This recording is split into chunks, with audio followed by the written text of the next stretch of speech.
On today's Locked On NBA Squad Show West, the Lakers down to the Wolves right now. Is Andy Kamenetsky worried about his Lakers? We'll talk about that and Clippers Nuggets with Matt Moore on today's Locked On NBA Squad Show West. You are talking ball with the NBA West Squad Show. From the Warriors to the Lakers, the Mavericks to the Nuggets, and everyone else in the West, the local experts of the Locked On Podcast Network bring you all the scoops, breakdowns, and the most comprehensive look at the Western Conference. Trash talk and big takes included. No holding back, we're giving the green light. It's time to talk NBA West. And welcome, you're Locked On NBA Squad Show West. My name is Nick Engstead, host of Locked On Mavericks podcast. This is the Squad Show where we take over the feed of your favorite Locked On show. It's an open invite for any host to join, talk about anything they want in the NBA's Western Conference. Today's episode is brought to you by Amazon Fire TV Stick 4K. Turn any TV into an Xbox. No console needed. Head to amazon.com/Fire TV Locked On to learn more. Joining me from Locked On Lakers, Andy Kamenetsky, from Locked On Nuggets, Matt Moore, and Locked On Nuggets, Ryan Blackburn, jumping in as well. We've got lots to get into. We probably will end up somewhere completely different, but let's start with just the sad story in the NBA. Just a team with no prospects, no future. The Lakers down to the Timberwolves, 3-1. Andy, are we getting worried about the Lakers right here? I mean, it's been an uphill battle in this league for decades, the way it just wants to keep this small market team down. They've never wanted the Lakers to succeed at any level, and these fruits are coming to bear, Nick. I'm not sure what to do about it. The fruits. No, look, man, the Timberwolves have been the better team over the course of 16 quarters. I think the Lakers have kept this competitive, and they had a 10-0 lead, or excuse me, a 10-point lead heading into the fourth quarter of game 4. And it felt like they were potentially establishing themselves to knot this thing up at 2-2. But one of the recurring themes shown through yet again, the Wolves have been not just the better team over 16 quarters, they have been the better team over fourth quarters and in crunch time. And one of the things that I will admit I underestimated heading into this series, I think because the Lakers had been playing very well down the stretch, and the Timberwolves, there's been this question about them in particular in crunch time. The Timberwolves have more continuity together. They have more reps together. They have more time with Chris Finch, even with the Julius Randle wild card, whether you're talking about him being the new guy or his playoff track record. They have more time together than the Lakers did after a massive midseason addition. And I think that, among many things, is showing in this series. Usually I come in these shows and I basically just talk a bunch of trash, and that's like the end of the gig. Today I'm going to take a different angle. I hadn't noticed that, by the way. Because I need to regain Andy's respect a little bit from all my appearances as a human. But two, I dug into the series this morning, and there's really some fascinating kind of splits in terms of what's worked and what hasn't. And what's been really surprising to me was on the eye test, I look at them giving up the switches easily, because the problem I think for the Lakers is defensively in the series, because this has been an offensive series, and the Wolves are beating the Lakers with offense. And that's really bad, because it's like, if the Lakers can't win with what they're better at, then you're in real trouble. This hasn't been a slugfest. This hasn't been like an awesome defensive performance by the Minnesota Timberwolves. It's been an awesome offensive performance by the Minnesota Timberwolves against a defense that looked bad on paper, had a really January 1st, like you talked about on Lock On Lakers, from January 1st through the trade, through the following really 2-3 weeks until a blip in March. This looked like a really great defensive squad. What's been interesting, though, is their defense with Austin Reeves and Luka Doncic without LeBron has been good. When you add LeBron, it gets torched. And so I was like, what's causing this? And a lot of it is because JJ has gone into the mode of Jackson's got to be out there for the Rudy Gobert minutes. But when they go small, we're going to counter program small. And that's where they've gotten killed, is the Naz Reid, Julius Randle lineups against the Lakers small ball. That's where the Lakers' weaknesses defensively really show up, which is very surprising to me, because I would have thought you can just switch everything and that should be easier versus the small ball stuff. But instead, because Julius Randle has been so aggressive and Naz Reid has run so many good cuts and curls and different actions to get himself opportunities, as well as Ant being, awesome. That's really what's kind of changed the series. The Lakers haven't played Rudy Gobert off the floor. Their bad defense has played Naz Reid and Julius Randle onto the floor. Well, and that it's interesting, Matt, the way you're putting that, and that is definitely what the eye test is showing. I think it gets exacerbated in terms of the defensive issues. Guys like Jared Vanderbilt or Jordan Goodwin, who are both good defenders, and particularly in the case of Goodwin, can play bigger than they are to try to counteract some of what you're talking about with Reed and Randall. JJ has increasingly been reluctant to put them on the floor. So then what you're left with are defenders who are not ideal, or defensive alignments who are not ideal to even attempt to match the Timberwolves size. And like heading into this series, I thought that this was going to be an interesting test for the Lakers' lack of conventional size, just because they don't have any center beyond Jackson Hayes that JJ has ever trusted. Now the list appears to be nobody. But part of what I thought the Lakers could use to counteract this is, on balance, they're not a tiny team.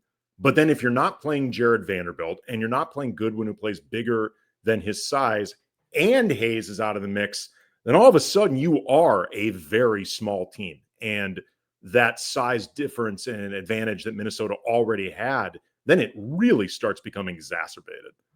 What happened to Bronny James? Like, was he not? Game 5 secret weapon, baby. I don't see any way that JJ's just been lulling everybody to sleep. It does sort of feel like we're getting a lot of the same narratives, and Nick can probably speak to this. The Luka Doncic narratives are they're starting to crop up a little bit pretty strongly here. Nick, do you have any strong thoughts on that? I mean, I just saw Zach Lowe do a rant about how Luka needs to be incentivized to try. Like, it takes a couple of games for him to actually try on defense, and when he does, and like he's been solid at times defensively in this series. Like, I don't think he's been a complete turnstile, and then there, like, all the time, but then there have been times where he has been a turnstile in this series. And you look at what he's coming back from an injury. He's never been missed mid-season this much time that he missed this season with that calf injury. He is on a new team with new context. He's in a new defense, playing for a new coach. There's all kinds of stuff. He was obviously sick. One of those, like that game where he was barely functioning at his level. And so, man, am I still taken up for Luka at this point still? Do I have to do, man, somehow? Can I be released from this chokehold? But I do think that there are reasons why he's looked bad at times, but yeah, but I think my co-host on Locked On Mavs, we've been talking about building a team around AD and Kyrie, and he made a good point that this is the era of no weak links in a lineup. And sometimes Luka can be that, but the Lakers have a couple of those sometimes. Yeah, and I think it's interesting from the trade perspective. I just think that it's among the many crimes that Nico Harrison has committed against the basketball community, making Mavericks fans defend the Lakers. And then, like, you don't even get, because like the natural order of this is that, Luka wound up on the Lakers, and then Mavericks fans get to turn and be like, now you get to deal with this crappy defense and lack of conditioning. Yeah, let's see how you like all the stuff that we had to put up with and ignore and act like it wasn't a problem. Jaden McDaniels is 13 of 21 via NBA.com's admittedly wonky tracking data versus Luka. Julius Randle's 5 of 20. So, like, the guy that you hide him on has killed him. And the guy that you'd be like, Julius Randle's going to cook. Nope. He's done fine versus the bigger dudes. Because Luka is okay, like in a one-on-one defense setting. He's big, he's strong. He's figured out that thing where he just stands in front of a guy and doesn't get a blocking foul. Like he just stops the drive just by his body being big in front of somebody. But where he struggles is the off-ball plays, the effort plays, the things like that. And like that's the Jaden McDaniels like Randall comparison. One more stat. I mean, Jaden McDaniels in this series, by the way, has been so good. Like heading into the series, one of the things Brian and I talked about was we thought the Lakers could theoretically have an advantage by having possibly 3 of the best 4 players in this series: LeBron, Luka, Austin, and Ant, in whatever order. But we had said at the time that the only guy that we thought maybe that could disrupt this hierarchy would be Julius Randle, because he has, over the course of his career, I think, been a more accomplished, better player than Austin Reeves. It's just a matter of do his playoff warts come through again? And Julius has been fantastic over the course of this series, but nobody, including us, had Jaden McDaniels also better than Austin Reeves on our bingo card. And I think I said Austin Reed because in the back of my head, I'm also wondering where Naz Reid figures into all of this. But like, we're starting to see too, there's always that adage that depth doesn't matter in playoffs because rotations shorten. The teams that are thriving a lot right now are the ones that have the best depth, not even because you're going to play those guys the most, you just have the most options. And options are lifeblood for a coach. And you're seeing, like, I think JJ made a really bad decision by playing 5 guys 24 minutes. I think it was a overreaction. I think in particular, it's an overreaction when you're up 10 points. Like if it had been tied or you're down, maybe that's different. But when you're up, not playing Jordan Goodwin or Vando or Gabe like a few minutes to give somebody rest. But if you want to defend JJ, it's because his optionality is low. And other teams that have been in trouble, like, Denver, Aaron Gordon, miracle dunk notwithstanding, like Denver is dealing with depth issues. And that's causing problems for them right now. Did you guys see the Timberwolves Twitter account post that it was the second largest comeback in Timberwolves playoff history, being down 10 points? Okay, that's late. That's crazy. Well, they only have like 8 playoff games to choose from. So LeBron has played more playoff games in that franchise. So I don't know. The other thing here, I think, is what you're talking about. I'm really fascinated by this. This is all a CBA construct. All of this. Yeah. You have less viability now in your guys 7 through 15. So if 6, 5, 4, 3 get hurt or are not playable because of a matchup problem, you're just like, well, we can't play him and we can't have anybody else step in. That's Denver's problem. Like people are like, there's just nobody. Denver only has 6 guys. And it's like, well, no, they have other guys. They have physical humans sitting on the bench, but they can't play. And it's a CBA problem that I just don't know how the league is going to. You've been beating this drum for a while. Yeah. Coming up, let's get into the Nuggets. Was it just the miracle dunk? Is there life for the Nuggets versus the Clippers here? Does Matt Moore get the last laugh against Darian Vaziri in this? We'll talk about that and more coming up. Locked On NBA Squad Show West. Today's episode of Locked On NBA Squad Show West brought to you by Monarch Money, one of my favorites. If you're a person that looks at your bank account at the end of the month and is like, I don't know what I'm looking at, or I don't know how I got to where I am right now, then you may need a money manager or some kind of budgeting tool, some kind of budgeting thing to help you just sort everything, go through every transaction. It shows you a flow chart of where you spent stuff for the month, for the quarter, for the week, for the year. I like seeing that to see, oh my gosh, I spent so much going out to restaurants, or I spent so much on this.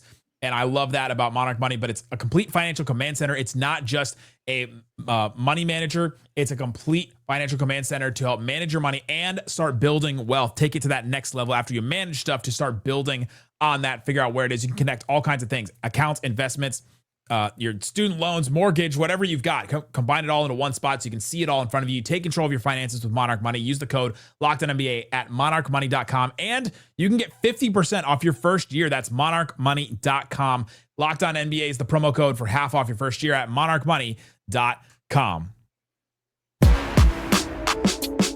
Thanks for hanging out with us on Locked On NBA Squad Show West. We're covering your favorite teams all over the place, including the Denver Nuggets. They're playing the Clippers, and we were almost doing the eulogy for the Nuggets. Last week on the Squad Show, we basically were like, there's just no chance, and now it's 2-2. Ryan Blackburn, why is it 2-2 now for the Nuggets? Well, for the record, we did a eulogy on Locked On Nuggets as well after Game 3, so things were not great. Things were not looking. It was when you lose by 34, things don't necessarily look or feel awesome, and I think Matt and I accurately at the moment, but certainly inaccurately overall, buried them immediately following that game. It just like there's a lot of stuff, and you have to figure it out over the course of this time. But like this Nuggets team is extremely resilient. They've shown that over the course of this, and it's always interesting to see when and how different teams respond in that kind of critical situation. So Denver responded in a big way, and now it's 2-2, and they've got 2 games at home. Is this just because series are long, or have the Nuggets like changed in some way, Matt? They haven't changed. They're the same team.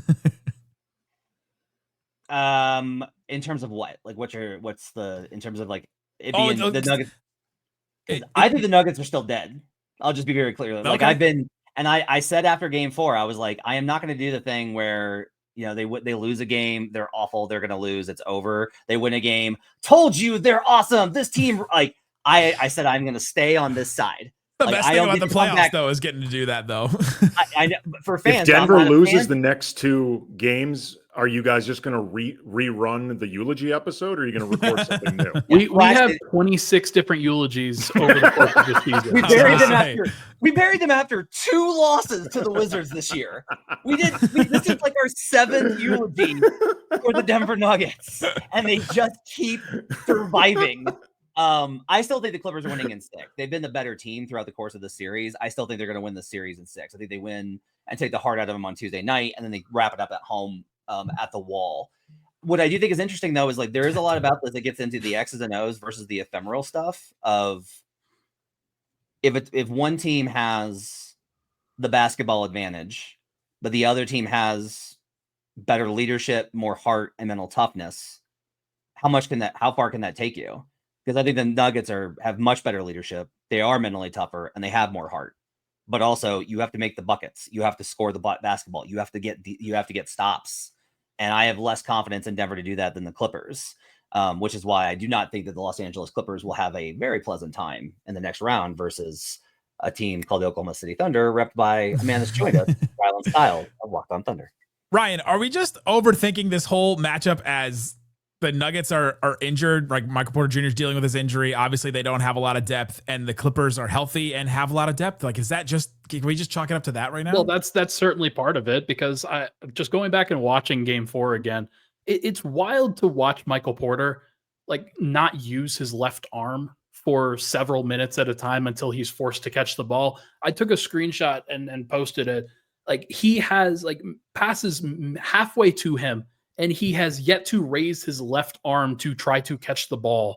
Yes. His right hand is in the shooting pocket, and his left hand is at his side. It's crazy to look at. So, like, not having that, and then Russell Westbrook also dealing with his injuries. Aaron Gordon has been dealing, again, nagging calf injury for the entire season, and so it's been very difficult. Denver is one of those teams, and we talked about this with the KCP situation. They lose him over the offseason. They lost Bruce Brown before that because there was an actual rule that they could not re-sign him and give him more money. Denver had built the team that was built for this moment, and that the CBA has firmly taken it away from them. Bruce Brown was in the building with the cowboy hat on. Like, you think you could have just snuck him into? Could they have snuck him into like a Jalen Pickett jersey and anybody noticed? You know what I mean? Jalen Pickett would have noticed. He would have been like, "Hey, man." Bruce was basically out there with a sign that says "Free to hire." Like, yeah, no, he's coming back to Denver in like a couple months. Yeah. That's happening. Rylan Styles, Locked On Thunder. Are you watching? Which of the teams are you watching more closely? Which one are you? I guess which one are you hoping to play for the Thunder? Do you find these non-sweep series adorable, Rylan? Yeah, it's really cute, the passion that you guys have for the first round of the playoffs. So cute the way you guys are playing. Hey, the first round would be an honor over here covering the Dallas Mavericks right now. Would it really? I mean, not this. Yours would already be over, Nick, so it's okay. I mean, you don't have to worry about it a ton. You're in the same spot that the Grizzlies are in. I would have loved 2 trips to Oklahoma City, you know? Yeah, I would have loved one trip, 2 games. I would have loved the shorter drive down to Dallas instead of driving to Memphis. But, ultimately, Nick, hold on to the fact that Nico's dream won as many playoff games as Ja, Dez, and JJJ did this season. So you can always live with that. Also, Nick, if the good news is to clear Memphis's core, all that Nico's new core has to do is win 1 playoff series. Then you've matched what Memphis has put together. So anyway, now that we're talking about real basketball, Matt, I'm rooting for the Nuggets to come into town. I want to see the MVPs go at it. I think that the injuries and lack of depth is a concern for Denver. I'd rather see Denver win this series. What did the Grizzlies do to you? Oh, they figured out the Thunder.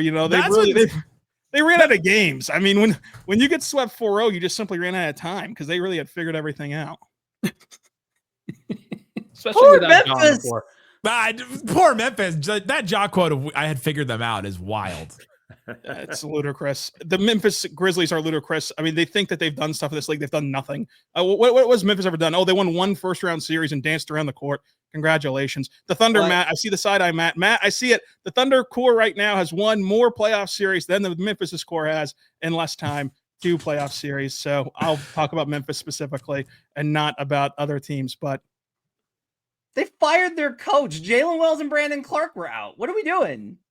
I mean, what? No, you can't play that game. Hey, no, Jalen, you be respectful of Jalen Wells. A rookie and a bench player. They didn't have him. Oh no. I do like Jalen Wells though. He's a both solid players. Don't worry, you'll probably wind up a Laker like everyone else. Jalen Wells. I'm recruiting him, Matt. I'm recruiting him.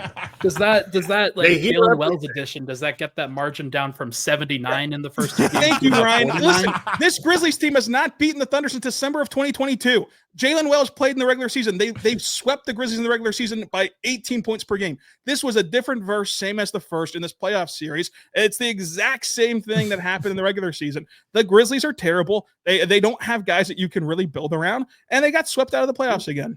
Coming up, is there any you guys reason, better win the title? Is there any reason I've been very careful. This is only about the Grizzlies. Coming up, is there any reason to be concerned about the Thunder? The last 2 games, they weren't as dominating as that 50-point win. Let's talk about the Thunder and more coming up. Locked On NBA Squad Show West.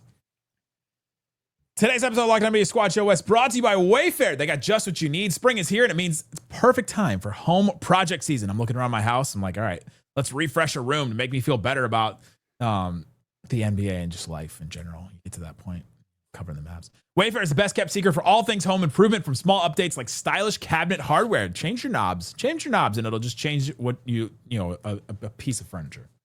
Check it out. I've used it before. They have free fast shipping, made so easy. No hauling heavy items. It gets delivered straight to my door, and I get to put it together, and it's just like that. It's great. I had a really good time with that. They also send all kinds of discounts all the time. I'm always getting emails like 60% off this and stuff, that has to go and all that. You can find all kinds of different styles and furniture, rugs, things like that. Wayfair makes home improvement easy. Get started now at wayfair.com. That's WAYFAIR.com. Wayfair, every style, every home. Locked On NBA Squad Show West.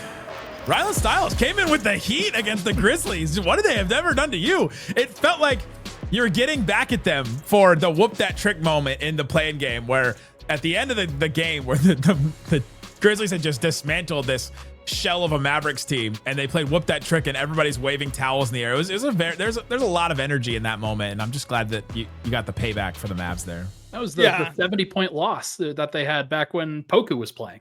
Yeah, it's a combination of those two factors. They tried to take out my Mavs. They tried to run up the score on Pokashevsky. Congratulations. I mean, that's the biggest thing they've ever accomplished in this league to date with that core. And the Thunder handled business. They handled the child's play like they did a year ago. Now the real playoffs begin, and they're still waiting on their opponent. And we'll see if they can handle whenever the competition gets stiffer. It did get kind of dicey the last couple of games, though, right? It was a 6-point win in game 3. It was a 2-point win in game 4. Is there any reason to be concerned by that? Not because of those 2 games. Like the Ja Morant quote, the reason why it was so ridiculous was that, like, assuming they would have gone 2-2 with Ja playing, because that also assumes that in this mulligan universe where they just replayed game 4, the Thunder shoot 20% from 3 again, and like they just can't hit shots offensively. We don't know if that will happen or not in the game number 4, and so we'll have to see what happens moving forward. But it doesn't. I think that your concerns coming out of this first round are still just about shot making on the perimeter by the Thunder's role players, because they've answered the other questions. Like, their defense translates to the postseason. Shea, I think you saw last postseason how great he can be, and this postseason his lack of numbers in the playoffs had nothing to do with what Memphis was able to scheme up, and everything to do with the shots not going in. And most importantly, you saw J-Dub and Chet take a really big step from where they were last postseason as offensive weapons for this team. So it comes down to, can they hit their threes? And last year they could not. This year they did not in game number 4, and they did not in game number 3. In the second round, that could be their ultimate doom spell. And Matt, I totally get your facial reactions to all of this. Congratulations on winning the screenshots. The Thunder's number one weakness, that is their weakness. You look around the NBA and you look around the rest of the conference, Every other team has more than one weakness, and it's going to come down to, can the Thunder take care of business? But yes, I mean, that is going to be what unravels this Thunder team. And then you can go down the laundry list of things that can unravel the rest of the West. But right now, the Thunder have, through the first round, have less weaknesses than everybody else, but they're still not infallible. Matt, no team is infallible. Rylan, just keep talking. You're either an unstoppable juggernaut or like, well, no, they could lose. You're trying to go halfway where you want to run the promo and talk about all this stuff. And then still be like, well, I mean, they could lose, you know, to protect we don't know if they're going to lose or not. I think that the Thunder should win the Western Conference because they have less weaknesses than everybody else. And if they don't win the Western Conference, it would be a massive disappointment. I don't see any way. They have to go do it. Ryan's pulling his Jinx powers out right now because he has he like many Western Conference teams has a lot of resentment towards the Thunder for being like they worked really hard over several years to try and build their status, and the Thunder took like 3 years and then jumped to being a 60 whatever win team and are dominant. No, it's really nice. Like when you guys are run by a head coach and general manager that actually like and respect each other. Yeah. And speaking of, what is that like? I mean, it's great. If you're asking the question genuinely, it's great. And let's not forget ownership in all this too. To have an owner that like gets out of the way properly to trust smart basketball minds does matter as well. It's probably a good sign I don't know the name of the Thunder owner off the top of my head. It's usually a good thing when you don't know the name of the owner. You don't want to know the owner's names. Clay Bennett. Would be nice if they're still in Seattle. No, he's Clay Bennett. Well, he probably shouldn't have sold it to dude from Oklahoma, by the way. Fair. I was going to say Clay Bennett is very well respected anywhere but Seattle. Yeah, and I mean, Seattleians, chill out. You're going to get your team back. It doesn't matter. I mean, you're wrong at the wrong people. Like, okay. Once it's been 20 years since everybody's told them they're getting their team back. Yeah, I think now they're actually. They have a right to be a little bit upset by how this has turned out, especially after Clay Bennett told them, "No, we're staying." I mean, yeah, well, if you believe that, they're allowed to be property upset. in Kansas to sell you. I'm incredibly impressed. Pay for the arena then, like Oklahoma City did. If Oklahoma City didn't pay for this arena, then the Thunder are moving. So, I mean, pay for the arena. Are you worried about this Clippers defense at all? I mean, yeah, I think that the Clippers are a much tougher test. That's why I would want the Nuggets to win this playoff series. But in terms of like their defense, I think that it would be just a beautiful game of basketball as like basketball observers because it would be defense heavy. But ultimately, the Thunder had a situation like that where the Clippers gave them fits offensively whenever they didn't have Chet or Jada in that last regular season game. And the Thunder in the Intuit Dome won 103-100 and were able to outlast the Clippers. The thing about the Thunder is they were great all regular season. They swept their first round matchup. The toughest matchup that we had for the Thunder coming into the playoffs, and the Lakers are down 3-1 right now. I'm sorry that they're going to have to beat good teams, but yeah, they should beat the Clippers. Like, they're good. I don't want to discount what the Clippers have done. I think that Kawhi's been excellent and their defense has been excellent, but the Thunder have also been excellent. And the Thunder also have to now go put their money where their mouth is and actually go beat good teams. Memphis was just an appetizer to what has to be a long playoff run. Seeking out Nikola Jokic is money where is your pretty mouth brave. is. Seeking out Jokic is pretty brave. No, yeah, it's not Jokic. It's the depth that Denver doesn't have. I think that Jokic would absolutely flame the Thunder in the series just because of his playmaking and just because he's the best player in the world. I mean, you don't really need to justify him flaming the Thunder. But I wouldn't trust Russ and hurt Michael Porter Jr. and Christian Brown to outlast the Thunder's depth and outlast the Thunder's talent. There's only so much like Jokic can do. Whoever's going to be out of the series is going to be mush anyway. Like, especially if this goes 7. The record for teams that go 7 games and then have to play and then go the next round is horrendous. Like, it just takes too much out of you. It's wild, the difference, but it really is. Like, if you go to I'll pull the numbers here shortly, but like if you go to a game 7, your winning percentage is like 30%. And part of that's because it's implied of, well, you weren't really better than the last team that you faced. So if you're not better than the last team you face and you're almost always facing a better opponent, you should lose. But even then, the game 1 performance, teams get crushed in that game 1 coming off a 7-game series. You got to get out of these series in less than 7.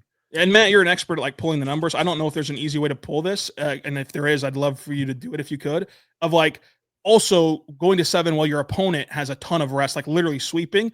And it's even less so about like the Grizzlies, as we made fun of them a lot, just more so about not having the opportunity to have something happen to you, like the fluke John Morant play. Like that sucks, and there's no opportunity now that happens to the Thunder heading into round 2. The Michael Porter Jr. shoulder injury, like there's no opportunity that happens to the Thunder. And we've seen a very testy first round. There's been a lot of scuffles and a lot of fights that luckily have not gotten to the point of league suspensions, but there's no opportunity of that happening to the Thunder. Like they are literally just relaxing for the next week and waiting it all out. And this is a Thunder team, which is just science. Like they play better. Most teams do whenever they have time off.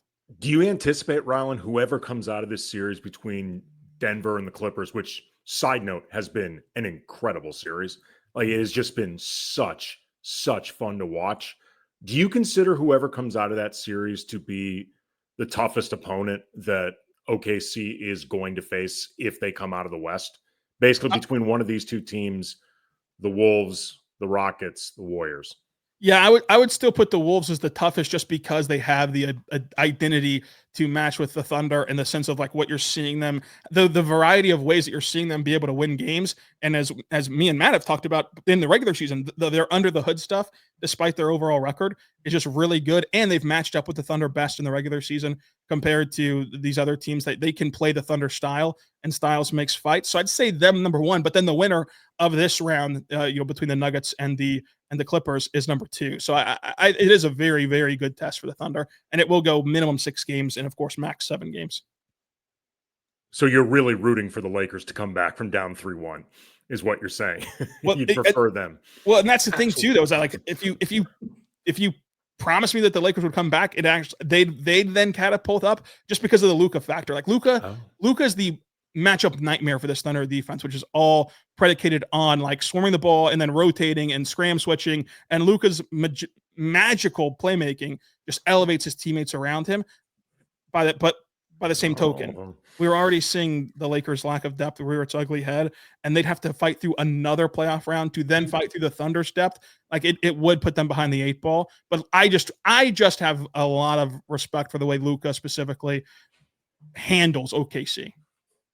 Is there a history for that? Like there's a vast history, Nick. I'm glad. Matt, you had an amazing tweet today about the Mavs fans having to cape for the Lakers being the most disgusting thing to happen from this trade. I mean, it's not good. Yeah, I'm glad you get to live vicariously through Luka still, but yeah, there's a history. It's sad. Like Mavs fans used to hate Lakers, and now because of Luka, they like the Lakers more than the Mavs, and that's sad. Some of them for sure do, and some but of them. I think that what we just said about Luka like illustrates why this was such a dumb trade. Like, just Luka is striking fear into the Thunder of like the way that they play defense, and you had that guy, and you had a perfect team built around him. Like, you had a perfect team built around him to maximize him, and then you're just like, you know what? Let's just give it away, like an old George Strait song. Do you guys know that the East Squad Show turned into a Luka trade conversation too? Never get away from it. Never get away from it. I actually have a question for Andy.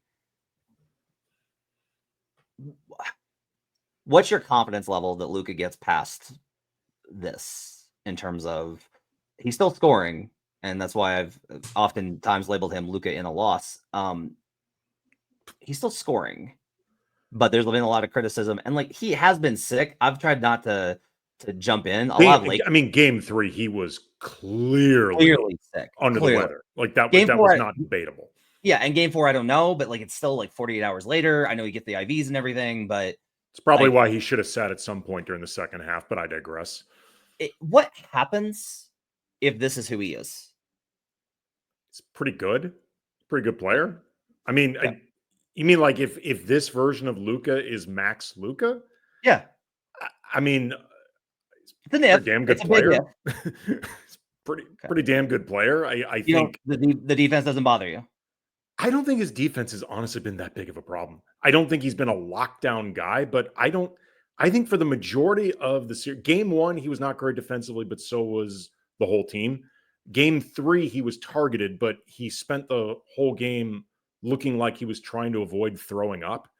Game 2 and 4, I think for the most part, he was fine. Like he doesn't like elevate your defense. I don't know how much though he's actually actively damaging. I mean, the first 2 games, the Lakers defense, I think, has been reasonably good. Like And like to your point, some of the targeting that they've done against Luka hasn't always been that effective, depending on who it is.